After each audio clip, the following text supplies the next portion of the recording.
اور پھر وہ دیکھا جائے تو ٹرانس نیشنل ریپریشن کے سب سے بڑے شکار وہ ہیں، کیونکہ ان کا باپ ہے، بشا بی بی کی بہن ہے، تو شاہ محمود قریشی کے خاندان کے یا ایون حسان نیازی کے حوالے سے بھی کزن کے طور پر بھی وہ اس کیس کو چلا سکتے ہیں، ملٹری کورٹ میں سزا ملی ہوئی ہے۔ تو یہ معاملہ بہت خطرناک معاملہ ہے۔ اس میں آپ جاوید ہاشمی کا بیان دیکھیں کہ خان کو جس حالات میں رکھا گیا ہے وہ ان جیسا بندہ بھی برداشت نہیں کر سکا، حالانکہ جاوید ہاشمی کو برف کی سل پر رکھا جاتا تھا، وہ کہہ رہے ہیں میرے سے سخت قید ہے خان کی، بشا بی بی وہاں گرمی کی شدت سے بے ہوش ہو رہی، اس لیے معاملہ اہم ہو چکا ہے، بڑا خطرناک معاملہ، تشدد کا معاملہ ہے۔ جو ولسن کا بل بھی اپنی جگہ موجود ہے۔ یہ جو خان سے ملاقات کروائی جا رہی ہے اسی کا تسلسل ہے کہ ان تمام کوششوں کو کاؤنٹر کیا جائے، روکا جائے۔ آپ نے ہمیشہ دیکھا کہ جب بھی ایسی کوشش شروع ہو پھر مذاکرات کی بتی کے پیچھے لگایا جاتا ہے، منجن دیا جاتا ہے اور کچھ ریلیف بھی دیا جاتا ہے۔ وہ میں ریلیف آپ کو چل کے آگے بتاتا ہوں۔ آپ یہ دیکھیں کہ ڈاکٹر یاسمین راشد کی رہائی کی اس میں بات کی گئی، شاہ محمود قریشی کی بھی رہائی کی بات کی گئی، بشرا بی بی کی رہائی کا کہا گیا، آفر کی گئی کہ تحریک انصاف کو سپیس بھی دیں گے۔ اب عمران خان ان سپیسز پر، ان رہائیوں پر کوئی بات چیت نہیں کرتے، وہ یہ بات جانتے ہیں کہ ان تمام سیاسی رہنماؤں کی رہائی ان کا حق ہے، یہ بے گناہ جیلوں میں۔ عمران خان اپنے مقدمات عدالتوں میں لے کے جانا چاہتے ہیں کہ آپ میرا مقدمہ لگائیں، عدالت سے میں فیصلہ، اس کے فل سٹاپ، آگے کوئی بات چیت نہیں۔ عمران خان 26 نومبر کی جوڈیشل انکوائری کروانا چاہتے ہیں، 9 مئی کی جوڈیشل انکوائری کروانا چاہتے ہیں، جس طرح پہلگام واقعے پر پاکستانی حکومت ہندوستان سے مطالبہ کرتی ہے۔ عمران خان بھی کہتے ہیں لاؤ سی سی ٹی وی فوٹیج عدالتوں میں رکھیں، جس طرح پہلگام واقعے کے ثبوت مانگے جاتے ہیں۔ عمران خان نے جو تمام مظالم ان کے ساتھ ہوئے وہ تمام کردار انہیں سامنے لانا چاہتے ہیں، جس طرح ہندوستان اور پاکستان خزدار کے اور پہلگام کے واقعے کے ذمہ دار سامنے لانا چاہتے ہیں۔ اب معاملات یہاں آ کر پھنس جاتے ہیں، کیونکہ آپ کو یاد ہوگا خان کے اوپر قاتلانہ حملے کی جو ایف آئی آر تھی، ارشد شریف کے قاتلوں کے نام تھے، یا مشرف ہو، ضیاء الحق ہو، ان تمام عامروں ان لوگوں کو بچانے کی جو ہمیشہ کوشش کی گئی، جو بالآخر اپنے انجام تک پہنچے ضرور ہیں، یہ بات یاد رکھیں۔ یہ بات انہیں سمجھ نہیں آ رہی اور ہر طاقتور شخص کو سمجھ نہیں آتی کہ وہ بچ نہیں سکتا، وہ جو مرضی کر لے، وہ جس مرضی عہدے پہ چلے جائیں، وہ ظلم کی جو حد کراس کر لیں۔ سندھ میں، موروں میں دیکھیں مظاہرین نے احتجاج کیا، یزیدیت کا لیول چیک کریں کہ لوگوں کو شہید کیا گیا، 3 دن سرکاری تحویل میں ورثاء کو ان کی میتیں نہیں دی گئی۔ سول اسپتال حیدرآباد میں پوسٹ مارٹم کے دوران پولیس والے وہ لاشیں ان گرفتار وارثین سے چھین کر بغیر آخری دیدار کرنے خفیہ طور پر دفنا رہے ہیں۔ وہ ویڈیوز دیکھیں آپ، جنازے کر دیے انہوں نے سرکاری تحویل میں۔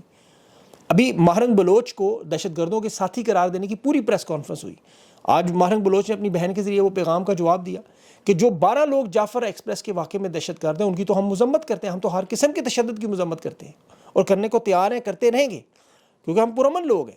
لیکن جو 24 لوگوں کی آپ لاشیں بات کرتے ہیں، ان کے وارثین پوچھتے ہیں، ان کی نشاندہی تو کریں، وہ کون لوگ تھے، وہ لاشیں تو واپس کریں، اس کے بعد پتہ چلے، ان کی ایک ٹرانسپیرنٹ انکوائری کروائیں کہ یہ کون تھے، کہاں سے اٹھا کے لائے، کہاں سے انہیں مارا گیا، کیا ہوا، جوڈیشل انکوائری کروائیں۔ ابھی کیونکہ D G S P R صاحب نے کہا نا کہ یہ لاشیں لینے ڈاکٹر ماہرنگ بلوچ سامنے آئیں تو اس لیے وہ دہشت گردوں کی ساتھی ہیں۔ وہ کہتی ہیں ہمیں تو ان 12 دہشت گردوں سے کوئی سروکار نہیں ہے، ہم تو ان 24 لوگوں کا پوچھ رہے ہیں، 2 درجن لوگوں کا، ان کی آپ انکوائری کروائیں، ان کے نام سامنے لائیں، ثبوت سامنے لائیں، جس طرح آپ پہلگام کے واقعے پر بھارت سے مانگتے ہیں وہ ثبوت ڈاکٹر ماہرنگ بلوچ ان سے مانگتی ہیں۔ اب ڈاکٹر ماہرنگ بلوچ کا دیکھیں نام نوبل پرائز کے لیے بھی امن کے لیے نامزد ہوا، وہ تشدد کی مخالفت کر رہی ہیں، انٹرنیشنل کمیونٹی سے درخواست کر رہی ہیں کہ ہمیں جہاں دھمکیاں نہیں چاہیے، جواب چاہیے، انویسٹیگیشن چاہیے، انصاف کے تقاضوں میں دیکھیں انصاف تو یہی ہے نا۔ اب لیکن طاقت کے نشے میں آپ یاد رکھیں وہی ہوتا ہے جو ہر دور کا عامر اور ڈکٹیٹر کرتا ہے، کیونکہ انہیں یہ لگتا ہے کہ ہم نے چونکہ طاقت کے ہر مرکز پر قابو پا لیا، اقتدار پہ قابو پا لیا ہے، لیکن ہوتا کیا ہے، ماڈرن ہسٹری کے 2 لوگوں کا آپ کو بتاتا ہوں، صرف 2 لوگوں کا، یہ ناخدا بن چکے تھے۔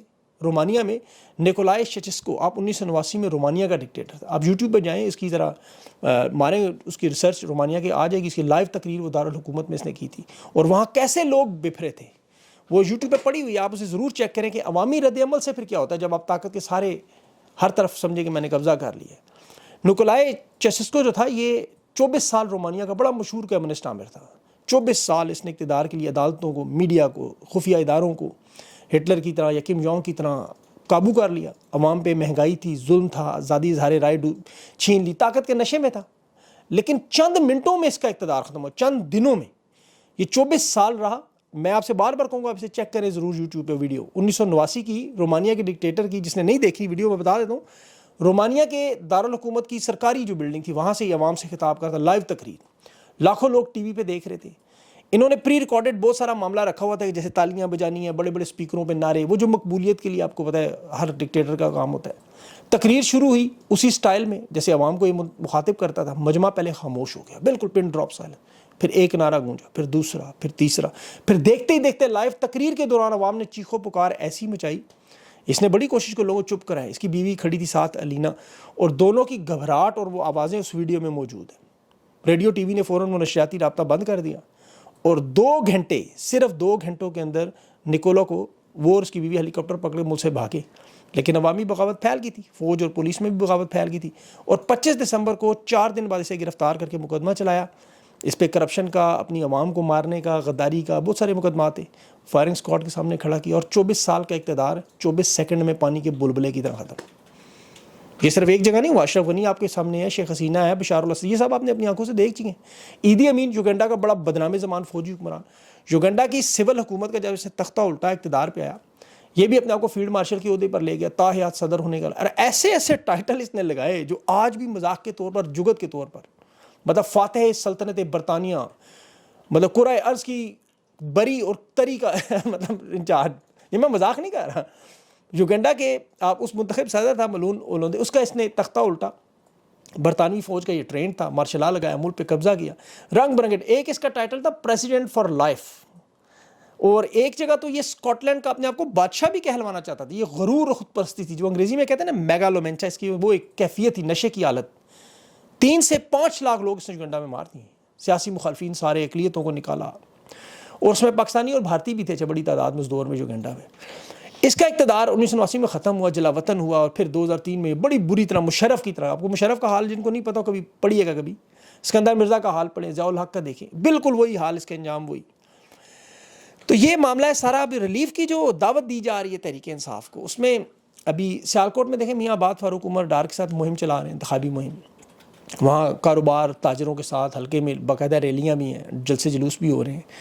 اور یہ بڑے عرصے بعد آپ کو ایک تبدیلی نظر آ رہی ہے. پنجاب میں 2.5 سال سے آپ کو پتہ جو فسادیت چل رہی ہے، جو گلو باٹ تباہی اور بربادی میں چاہتے ہیں، انہیں کہا جا رہا ہے اس میں ہم کمی لائیں گے، ختم نہیں کریں گے، کمی لائیں گے. اسی لیے تحریک انصاف کو تھوڑی بہت ریلیاں نکالنے دیں گے. پنجاب میں آپ دیکھیں جھنڈا نہیں نکالنے دے رہے تھے، اب نکل رہے ہیں. پہلے تو وہ کھل جاتے تھے نا ان کے، وہ پٹے کھول کے دھاوا بول دیتے تھے، اب نظر آ رہا ہے. اور اس میں پنجاب میں خوف عالیہ حمزہ کی دلیری، میاں آباد فاروق کی دلیری، یہ عمر ڈار، یہ جتنے لوگ بھی ہیں جنہوں نے دیکھے جانی مالی ہر طرح کی قربانی دے کے، اب ڈر و خوف تو انہیں نہیں رہا. اب سوائے خدا نخواستہ پھانسی گھاٹ کے علاوہ تو کچھ نہیں کر سکتے. شہادتیں یہ لوگ دے چکے ہیں، مالی قربانیاں دے چکے ہیں، اب ان سے کیا چھیننا ہے انہوں نے.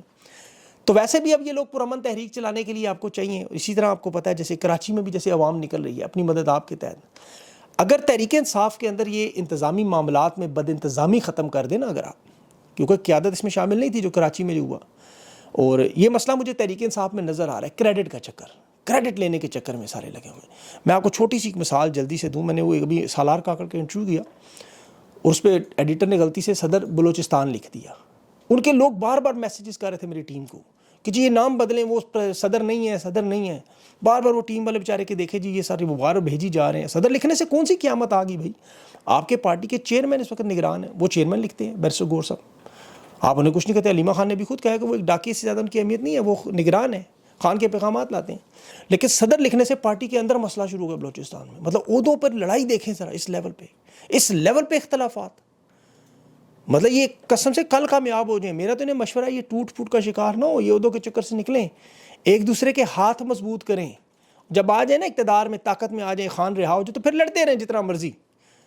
قربانیوں کے رجسٹر تو سب کے ہاتھوں میں ہے اس وقت، کسی کی زیادہ کسی کی کم، لیکن ظلم تو سب کے ساتھ ہوا، یہ تو ہم سب جانتے ہیں، پورے پاکستان کے ساتھ. فوکس خان کی رہائی پہ رکھیں. عوام یہ معاملہ اس سے پہلے اپنے ہاتھ میں لے لے. تحریک انصاف کی قیادت کو دیکھیں، یہ لائے عمل تاریخ دینی ہوگی. ان کے پاس اب کوئی راستہ بچے گا نہیں، ورنہ یہ نوجوان جو ہے نا، صدام ترین ہے، سالار کاکڑ ہے، وہ خرم ذیشان ہے، عالیہ حمزہ ہے، جنید اکبر ہیں، وہ آباد فاروق ہے، سندھ میں، کراچی میں، آپ کو جگہ جگہ یہ نوجوان موجود ہیں. وہ خود پھر تحریک چلانا شروع ہو جائیں گے، اور یہ پھر ان کو مجبور ہو کر ان کے ساتھ، کیونکہ عوامی طاقت کو آپ نہیں روک سکتے.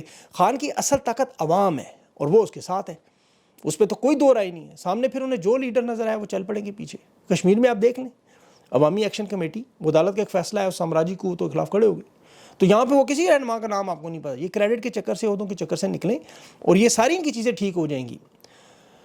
انہوں نے جس طرح الیکشن کے دنوں میں آپ کو یاد ہوگا، امیدواروں نے اپنے گھروں سے اپنے فارم جمع کروانے کے لیے اپنی ماؤں، بہنوں، بیٹیوں، بیویوں سب کو سامنے بھیجا. فسطائیت کا کیا لیول تھا اس وقت آپ کو یاد ہے؟ سلمان اکرم راجہ کے سامنے لوگوں کو اٹھا رہے تھے. وہ قاضی فائز جو ویڈیو نہیں مانتا تھا، وہ ساری ویڈیوز آپ نے تو دیکھی ہوئی ہیں. اب انہیں خان کی رہائی کو اپنے الیکشن سے اپنے عہدوں سے افضل سمجھنا ہوگا اور پھر انشاءاللہ یہ معاملہ ٹھیک ہو جائے گا. اور اس میں دیکھیں کچھ بہت ساری چیزیں اب رہ گئی ہیں، وہ میں اب اگلے ویلاگ میں چلا جاؤں گا، وہ اس میں ہی بات کروں گا. لیکن پنجاب کی حکومت مریم نواز کی کاغذات میں ان کی عمر شاید 51 سال ہے، 55-56 ہوگی. وہ ڈنڈی شنڈی مارتے ہیں اب تو عمروں میں ہر چیز میں، جس طرح سرجری کا کمال ہے اسی طرح کاغذات بھی ان کے اپنے. لیکن یہ 1930 والا مرکب برطانیہ کا وہ ایکٹ گنڈا راج لا رہی ہیں. گنڈوں کی حکومت ہے یہ، گنڈوں کی، بستہ الف کے بدماشوں کی حقیقت میں. لیکن چونکہ یہ 90 کی دہائی میں وہ آپ دیکھیں نا 50-50 کے خاکے، سلطان رائی کی پنجابی کی فلمیں کیونکہ دیکھتی نہیں ہے، خود کہہ رہی تھی اس دن. اب ایک اس کی فلم ہے سلطان رائی کی، آپ گوگل پہ چیک کریں، گنڈا راج. اب ان کی سیاست بھی چونکہ آپ دیکھیں ساری کی ساری ہندوستانی 90 کی فلموں کی عکس وہ ٹویٹس پوسٹ میں آپ کو نظر آتی ہے. امریش پوری کے ڈائلاگز ہوتے ہیں اس میں، وہ بالکل ان کے ہر حالات میں وہ فٹ، بالکل ہو بہو وہی چیزیں چل رہی ہوتی ہیں. کیونکہ یہ اور ان کے سہولت کار عمر کے اس حصے میں ہے، اس مائنڈ فریم میں ہے، اس میں سے یہ ذہنی طور پر ادھر رہ رہے، نکل نہیں پا رہے. 2025 آ چکا ہے، لوگ مارس پہ چلے گئے، کہاں سے کہاں اب وہ ٹیکنالوجی، ڈرون، یہ وہ، لیکن یہ ذہنی طور پہ ادھر ہی پھنسے ہوئے ہیں. 1930 کا گنڈا، میں آپ کو ایک مثال اور دیتا ہوں. لندن میں بھی میراتھن ہوئی، 60,000 لوگ شامل تھے، 40 پاکستانی تھے اور 10 پاکستانی بڑے نمایاں تھے. یہ 195 کلومیٹر کی میراتھن تھی، 4 گھنٹوں سے آپ کو پتہ ہے کم فاصلہ. اس میں فرقان سلطان نامی نوجوان تھا، ایک حامد بٹ شاید نوجوان، یہ بڑے زبردست قسم کے پاکستانی نارویجین لڑکی تھی. مریم نواز نے سب کو اگنور کر کے ایک خاتون کو اور اس کے کوچ کو بلا کے گولڈ میڈل، 5 لاکھ روپے انعام اور ایک اجرک بھی دے دی. وجہ کیا ہے؟ اس نے ایک ٹی شرٹ پہنی، اس پہ مریم نواز کا فوٹو ٹھوک دیا. اب ان کی سوچ اور ان کی فکر، ان کی پرورش، ان کی سیاست کا آپ دیکھیں حال کیا ہے. اس کو بلا کے دے دیا اور جو جیتنے والا اس کو کچھ نہیں. مطلب یہ ان کا لیول ہے. اور یہ پنجاب میں گنڈا ایکٹ لگا کے لوگوں کو گرفتار کرنے سے. لیکن بہت سی اب چیزیں اس وقت جو ہے نا وہ چل رہی ہیں، بہت سارے معاملات چل رہے ہیں. ویڈیو بہت لمبی ہوگی، اب میں اس کو کور نہیں کر سکتا اور ویلاگ میرا آپ کو پتہ اتنا لمبا نہیں ہوتا. اگلے میں کوشش کروں گا کہ وہ سارے معاملات بھی کور کروں جو پیپلز پارٹی کے ساتھ ہو رہا ہے اندرون سطح پہ. اس وقت ہلچل مچی ہوئی ہے. یقین کریں آپ کو یہ جو پرسکون لگ رہا ہے بخدا پرسکون نہیں ہے، بڑے معاملات ان کے بھی بگڑے ہوئے ہیں. تو وہ میں سارا آپ کے سامنے اگلے ویلاگ میں رکھوں گا. اپنا خیال رکھیں، مجھے اجازت دیں. اللہ حافظ.